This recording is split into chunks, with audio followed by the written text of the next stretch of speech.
Bonjour, c'est Mac Adébaran de la Gazette de Rennes-le-Château. Je suis avec Paul Saucez. Bonjour, et nous sommes au Jardin de Marie, donc à Rennes-le-Château. Après la crypte oubliée, il s'agit maintenant du livre Le Mystère décrypté. Donc c'est des clés pour en fait déverrouiller la démystification ourdie par Plantard de Chérizet et de Sède. Donc chez édition PJS. Et il y a une préface de Christian Doumergue. Voilà. Tu vas nous parler un petit peu de comment tu t'es intéressé on va dire, à toute cette affaire. Bon, déjà, il y a la crypte. Et maintenant, actuellement, sur justement l'affaire Plantard, un peu sur cette mystification, ce particularisme au doigt de Rennes-le-Château. Oui. Non, mais effectivement, enfin, bon, en lisant le trésor maudit de Gérard de Sède, sachant déjà à l'époque qu'il avait été coécrit avec Plantard, il y avait à la lecture de ce livre, il y a une série de hiatus et d'incohérences. Bon.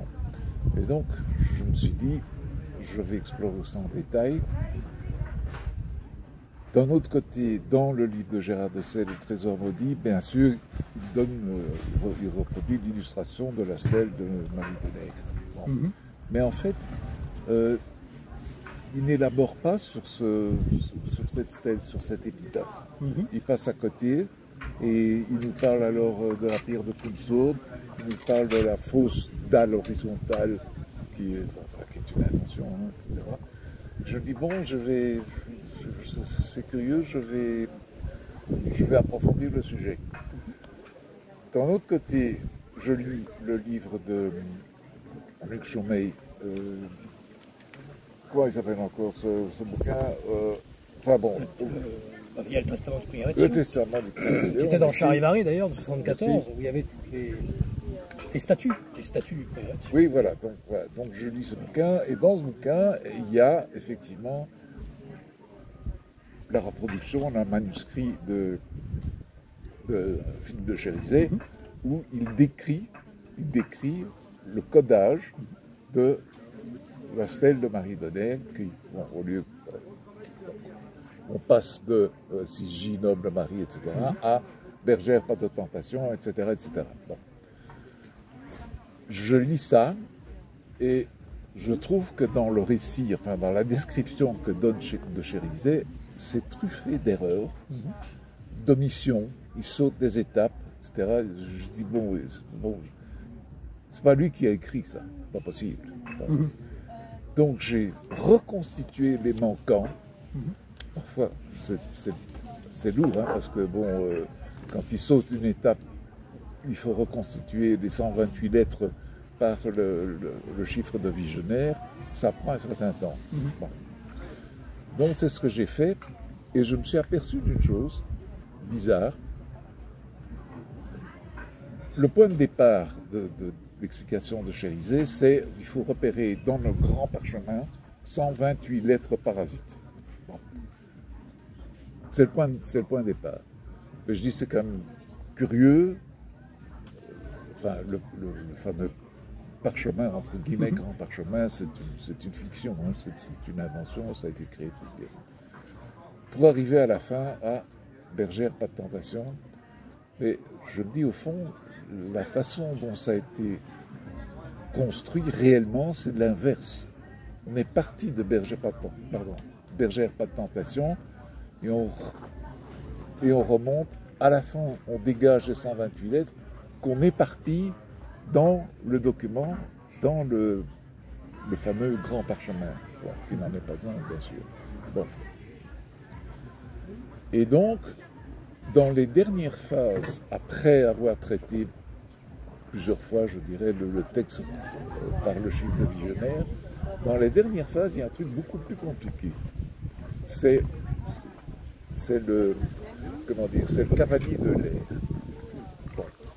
Donc, il arrive à dégager un certain nombre de lettres qui déjà forment l'anagramme à la fois Sigie, noble Marie, et bergère, pas de tentation, puisque bon, c'est l'un l'anagramme de l'autre. Et puis, il aurait pu s'arrêter là parce qu'il a prouvé, je dirais, sa thèse. Bon, oui, la stèle est codée. Bon.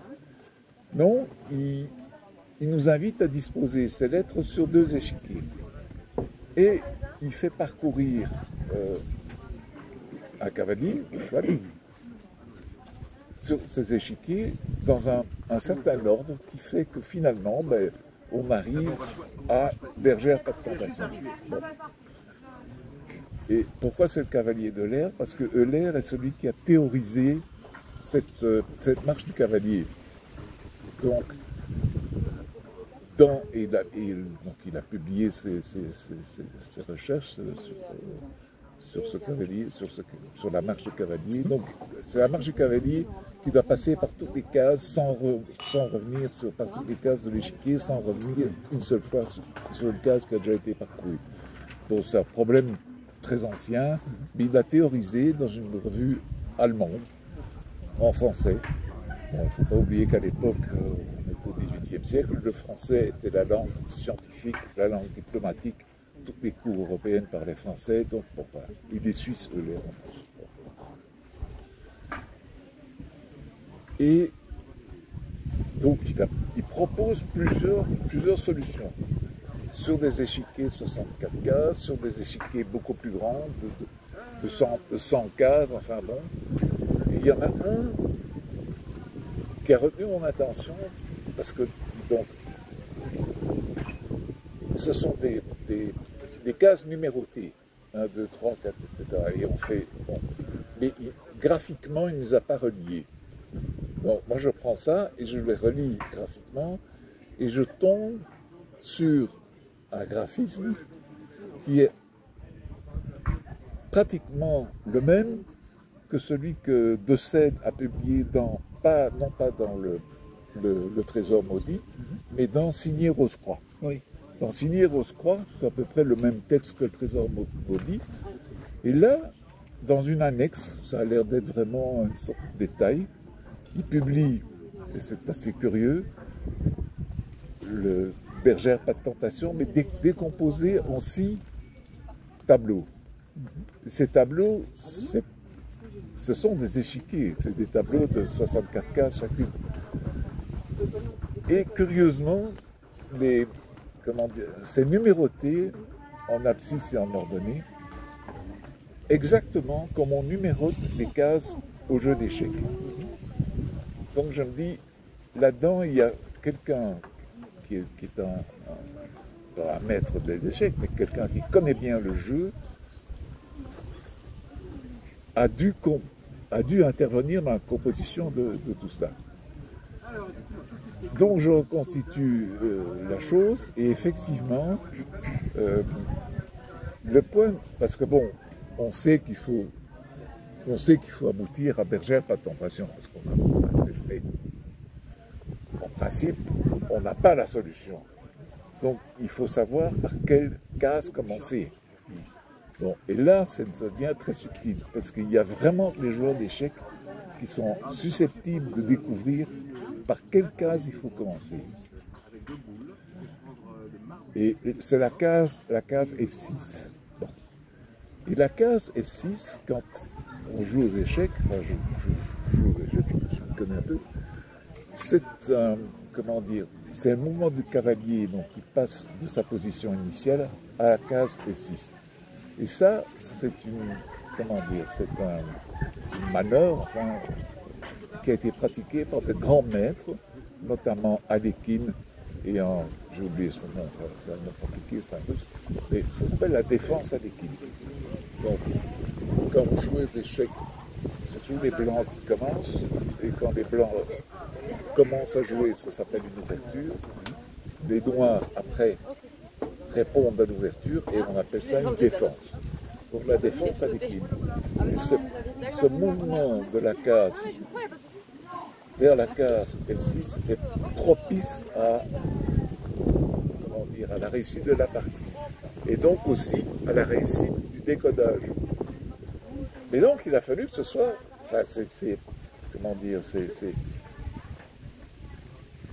le type qui a composé ça, bon c'est sûrement pas Chérizet, c'est un type qui non seulement maîtrise la cryptographie, bon, mais aussi c'est un type qui joue aux échecs. Bon. Alors, qu'est-ce que ça peut être? Alors, en lisant le bouquin de Sède, il nous donne un indice. Il dit, ah, j'ai fait appel au commandant Lerville, qui est à l'époque, qui était le président de l'association des réservistes du chiffre. Bon. Alors, Lerville a écrit plusieurs livres historiques, mais il n'y a aucune, comment dire, sur Internet, on ne trouve aucune biographie du personnage. Voilà, rien. Probablement parce que justement, il travaillait aux chiffres et que secret défense. Bon. Et donc, toujours dans le Trésor maudit, c'est dit oui, donc j'ai fait appel au commandant Lerville. Et après une intense recherche, ils ont abouti à la conclusion que les textes étaient chiffrés au moyen de la clé du chiffre de Vigenère et d'un échiquier. Donc il décrit exactement le processus. Mais ce qu'il y a, c'est que de Sède dit, j'ai confié à ces réservistes les deux parchemins, bon, la reproduction de la dalle horizontale avec Etienne Arcadiago, la reproduction de la dalle de Kumsoud et la reproduction de l'épitaphe de la stèle. Mais il n'a pas donné le message caché. Donc comment est-ce que les spécialistes du chiffre ont pu conclure à un chiffrage quelconque et ils disent en plus il y a eu transposition, il y a eu ça. Donc là il y a un hiatus dans son récit. Donc certainement il avait la solution. Il n'a pas publié quand il a écrit le Trésor maudit, mais forcément il a dû le donner. Bon. Donc Lerville, je cherche, je trouve juste sa date de naissance et sa date de décès sur un site généalogique, mais rien d'autre, à part le fait qu'il est l'auteur de plusieurs livres historiques. Et puis je cherche sur un article dans une revue de l'école polytechnique, bon, dans lequel on parle du commandant Lerville, voilà. Et ce commandant Lerville, dans cet article, parle d'un collègue, cryptographe comme lui, mais quelqu'un d'absolument extraordinaire. Il le décrit comme étant un cryptographe de premier plan, la façon dont il résout les énigmes, voilà, ça relève de la sorcellerie, enfin bon, il encense un collègue. Bon. Et dans cet article, ce collègue est nommé. C'est un monsieur qui s'appelle Georges-Jean Tinvin. Donc, c'est le type qui, pendant la guerre, il était au service du chiffre de 1915 à 1918. Et pendant ce séjour-là, il a décodé tous les codes allemands pendant la guerre 14-18. Bon. Il a tellement bien fait ça qu'il a été, à l'époque, 1918, décoré de la Légion d'honneur. Il est fait grand officier en 1973. Bon. Et s'il est inconnu du grand public, il y a une raison tout à fait évidente. C'est le secret défense sur tout ce qu'il a fait, même sur sur les décorations qu'il a pu recevoir, qui a couru de juillet 1918 à juin 68. Donc, et moi je suis persuadé que c'est lui qui a composé qui a chiffré le code. Pourquoi? Après la Deuxième Guerre mondiale, il s'était installé au Maroc, il est revenu en France en 1962. C'est exactement l'époque où De Sède, Plantard, Chérizet ont commencé à collaborer, en 62. Bon. Les Templiers sont parmi nous. Pardon? Les Templiers sont parmi nous. Voilà. Bon. 62. Voilà, okay. Et même époque d'ailleurs, Trésor du Monde de Charles. Voilà, exactement. Voilà. Et donc, pour moi, je suis convaincu qu'ils ont fait appel à ces services pour fabriquer ce code. Mais, comme j'en étais convaincu, la façon dont Chérizet explique la démarche n'est pas la bonne. Il a certainement procédé, il y a des indices un peu partout dans le système, complètement différemment. Et il a dû enseigner à Chérizet l'inverse de ce qu'il a composé, probablement pour protéger son boulot et parce qu'il était toujours secret défense. Et certainement, le commandant Lerville a dû dire à Gérard de Sède, écoute, tu n'en parles pas. Donc le bouquin est paru en 1967, il était toujours ouvert secret défense.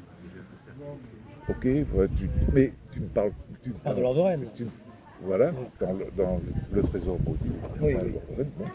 Tu n'en parles pas, mais tu fais aller comme ça. Point de vue d'un hermétiste. Oui, bon, Donc, pour moi, et donc ça, c'est une première démarche que j'avais faite. Un peu plus tard, je me dis, tiens, je vais vraiment fouiller, chercher, m'intéresser au service du chiffre français pendant la guerre 14-18. J'ai acheté 2-3 bouquins, et il y en a un qui, alors, là, la vérité se révèle, s'appelle La France gagne la guerre des codes secrets, 14-18. Dans ce bouquin, on parle du commandant Lerville, on parle de Georges-Jean Painvin, à toutes les pages. Bon. Et alors, il y a le truc, c'est en 68, juste quelques mois ou 2-3 mois avant l'expiration du délai du secret défense, Lerville invite Georges-Jean Painvin dans un cercle, le cercle suédois à Paris, il l'invite à rencontrer son homologue allemand. Donc, qui avait créé des codes que Painvin avait décodés. Bon. Et le type s'appelle Fritz Nebel. Alors c'est génial parce que Nebel en allemand ça veut dire brouillard. Donc c'est parfait pour un cryptologue. Bon. La société du brouillard, il n'est pas loin. Voilà, on n'est pas loin. et alors, donc ils sont, voilà, ils boivent un verre ou ils bouffent, je n'en sais rien. Bon, et Painvin dit à son homologue allemand, écoute, j'ai déchiffré tous tes codes, t'en as créé, il y avait le code, ces codes ont des noms bizarres, le code UBCHI, UBCHI, puis il y a le code ABC, il décrypte tout ça, mais en quelques jours. Bon. Et puis, le Nebel invente, à partir de 1918, un autre code plus compliqué, suivi d'un truc encore plus compliqué, que Painvin déchiffre en 48 heures. Il est écroulé, il est mort de fatigue, il doit être hospitalisé, bon, tellement... Bon. L'Allemand tombe de sa chaise. Il croyait que ces codes étaient inviolables. C'est pas vrai du tout. Donc, voilà. Et quand Painvin décrit les codes allemands, il décrit succinctement, mais il explique à son homologue allemand, voilà, ce code-là, ça fonctionnait comme ça, comme ça, comme ça. L'autre, ça fonctionnait comme... Et c'est exactement la description du code qui est passé de Siginoble Baridonec à... C'est exactement le même. Ce qui, pour moi, prouve que c'est bien Painvin qui est qui est l'auteur de code. Qu'est-ce qu'il a tout simplement fait? Il s'est inspiré des codes allemands qu'il avait décodés 50 ans plus tôt. Voilà. Mais vraiment, c'est assez extraordinaire parce qu'il dit oui, voilà, dans tel code, il y a le chiffre de Wigner. C'est quand même curieux qu'en 1914, les Allemands emploient le chiffre de Wigner qui avait été complètement cassé au XVIIIe siècle, mais non, ils l'employaient encore. Bon. Donc, pour moi, ça, c'est ma conviction. Alors, bon, vous allez me dire, ça, c'est quand même fort loin de Rennes-le-Château. Eh bien, pas tellement. Pas tant que ça. Pas tellement. Georges-Jean Pinvin a probablement été mis au courant de toute l'affaire Saunière, etc., par son père ou un ami de son père. Parce que donc, le père de Georges-Jean Pinvin, qui s'appelle Georges Félix, est aussi polytechnicien. Et il avait comme condisciple et ami un autre polytechnicien, qui avait un an plus que lui, enfin, n'importe, et je vous le donne en mille, qui est ce bonhomme? Ah. Alors, si je vous dis qu'il était ingénieur des chemins de fer sur la ligne Quillan-Limoux. Alors, et qu'il a épousé une certaine, j'ai oublié son nom, mais héritière des bains de Ginol. Toujours pas? Non, comme ça, non. Ernest Cros. Ah, d'accord. Ils étaient copains. C'est incroyable.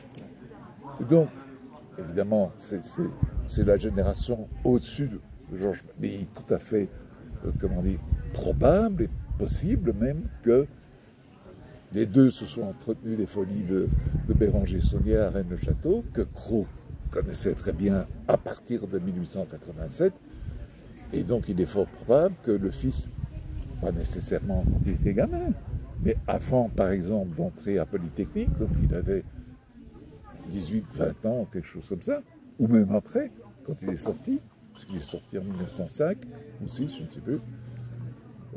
Donc, 1906, c'est la fin des extravagances et des constructions saunières, donc ça me paraît tout à fait possible. Donc, voilà en gros où je me suis arrêté. Provisoirement. La mystification de Plantard, de Chérizet, Ouais. quel est le but pour toi? Le but premier et final après. Mais la mystification, pour moi, c'est d'avoir fait croire à des lecteurs crédules qu'une épitaphe bancale parce que bon, l'épitaphe, la représentation qui en est faite dans le bulletin de la César, dans la description oui, c'est gravé grossièrement, brisé en son milieu. C'est pas du tout ça. On a un truc parfaitement nickel où tout est lisible. Bon. Qu'est-ce que j'allais dire? Donc, oui. Bon, c'est de faire croire à un public complètement crédule que, voilà, une épitaphe bancale d'une aristocrate provinciale au XVIIIe siècle est censée contenir un message caché unique. Et bon, pour moi, ça c'est la mystification, parce qu'en réalité, avec Siginoble Marie, il y a moyen de trouver autre chose, d'autres messages cachés, avec exactement les mêmes lettres. Et c'est ce que je vais démontrer dans ma conférence. Oui, par un système qui est propre aux chiffres de Vigenère, qui s'appelle l'autoclave. Donc, c'est pas compliqué. Tu prends Siginoble Marie, etc., comme texte à déchiffrer. Comme clé, tu prends Bergère, pas de tentation, et clac, ça donne un code. Quand tu remets ce code après Siginoble Marie, ça génère Bergère, pas de tentation. Et donc, je vais faire la démonstration avec une anagramme qu'un internaute très érudit, me semble-t-il, a posté en 2008, je pense, voilà, sur Internet. C'est Hélène à Diabel, vin de Sion, enfin bon, etc. Et j'entre ça. Enfin, bon, heureusement, maintenant, il y a des logiciels en ligne, parce que si on veut faire un autoclave, c'est laborieux à souhait, quoi. Bon. Donc, j'entre ça, et ça marche sans problème. Donc, Bergère, pas de tentation n'est certainement pas le seul et unique message codé, caché, possible à partir de l'épitaphe. Donc voilà, on a été berné par... on a voulu nous faire croire, ah oui, oui, alors voilà, c'est Bergère, pas de tentation, oula, oula, oula, oula. Mais quand dans Pierre et Papier, on lit l'explication que donne de Chérizet, pourquoi Bergère, tentation, Poussin, c'est tellement alambiqué et c'est pas croyable, c'est même pas crédible, quoi. Il donne des explications, mais voilà. D'ailleurs, Jean-Luc Chomeil détient en sa possession le Pierre et Papier original de Chérizet, pas au prieuré de Sion, mais au prieuré de Carénac. Oui, mais enfin, la reproduction qu'il donne, enfin, comment dire, Chomeil donne la reproduction, c'est l'écriture même de Chérizet. Il donne aussi une transcription dactylographiée, dans laquelle il y a encore des erreurs qui ne sont pas... Voilà. Donc moi j'ai laissé tomber la transcription dactylographiée nette, j'ai regardé le document de Chérizet, mais là c'est truffé d'erreurs, d'omissions que j'ai dû reconstituer parce qu'on n'y arrive pas. Et pour toi, le prieuré de Sion lui-même, la mystification peut-être politique qu'il y a eu, puisque Plantard, on sait qu'il était très influencé par Geneviève Zepfel, la Croix du Sud, oui. Tout cela.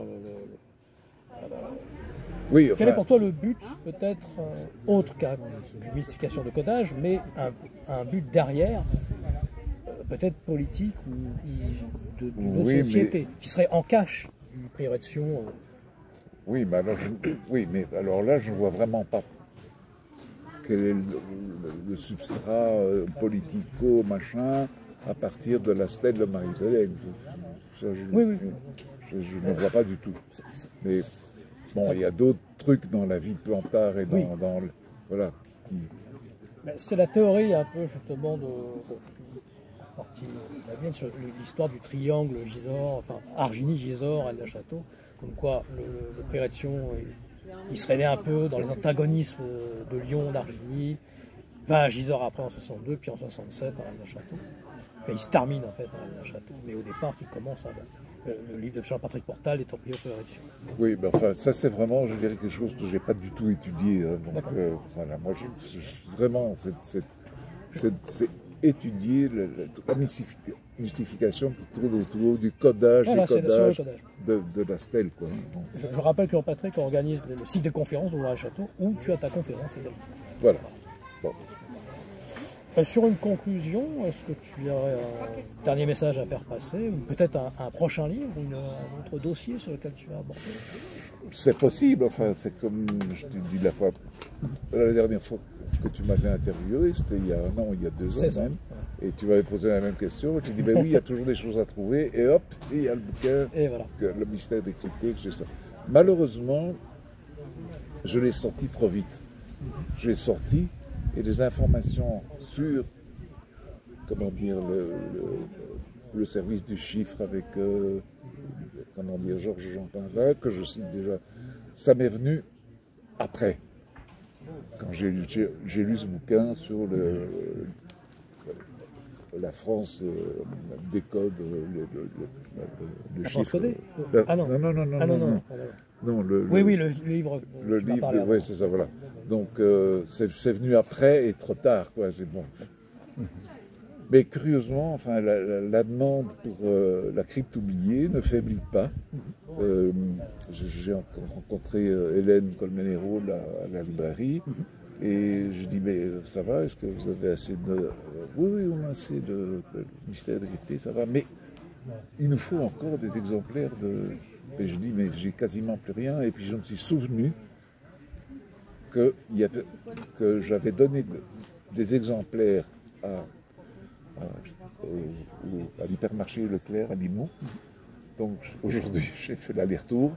J'ai demandé au gars qui est responsable, je dis, bon, est-ce que éventuellement vous avez vendu des... Ah ben non, ils sont toujours là. Donc il en restait 2. Enfin, il en a vendu un sur les 30 qu'il avait confié.